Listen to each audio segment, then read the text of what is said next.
Lesson 15.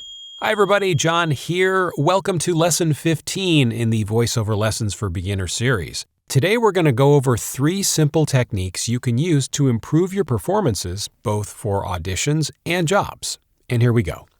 Very often in commercial and corporate voiceover work, you'll be playing a sort of friendly advisor, someone who is knowledgeable about a product or service and truly believes that it will be beneficial to the listener and is eager to explain that to them. And you, as the voice actor, will need to convey those qualities to your audience. And our first technique to help you do that is visualization. So just as an on-camera actor might perform in front of a green screen and imagine the action that will be added to the shot later to help their performance, you can benefit by imagining elements of your script before and during your performance. So if you're talking about how much fun the audience will have on their brand new boat, imagine people having fun on boats. Visualize the boat itself, how it's brand new and shiny and well-built and performing really well, and the wonderful outdoor environment that this is all taking place in. Even if you've never experienced that yourself, those mental images can elicit a positive emotional or visceral response that will color your performance and make it more believable.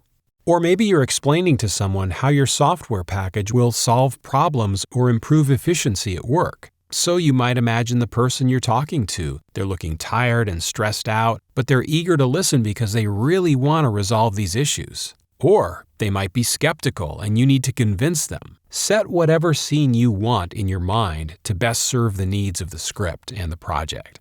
And of course, you might also be getting help with this from a live director or written directions on the script. Okay, for technique number 2, let's revisit our boat example from earlier. Suppose you have no experience with boats or boating, and imagining all that just doesn't really do anything for you. Or maybe you've had bad experiences with boats or large bodies of water, and you hate them. Well, that's probably going to make it harder for you to deliver the read the client wants. So what do? Try substitution. Instead of imagining boats, which you hate, imagine bicycles, which you love. You can't wait to go bike riding on the weekends. Just pretend that you're really talking about bikes, but you're just substituting the word boat in for some simple reason, like the client needs to conceal a new product name, for example. It may take a little practice to be able to suspend your disbelief, but substitution can ultimately be a powerful tool in your voice acting toolbox.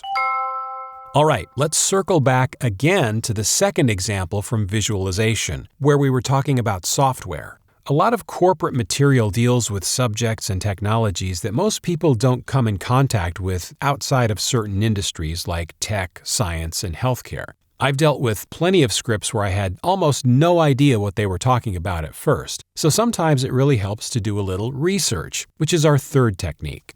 Research might be anything from asking the client or director to explain the technology, the business, or the concept to you. I do this all the time in sessions, and it's usually just a matter of a minute or two, all the way up to spending a considerable amount of time researching a character or looking up techie stuff or medical technology and so on. How much and how long you might research just depends on the project requirements and the available time. If you have 10 auditions to record and deliver in the next hour, you're not going to be able to spend much time researching. But the more you know about your subject, the better you can connect with it and ultimately deliver a convincing, believable performance, which is what we're really after in the end. So whatever time you can spare for research is usually time well spent.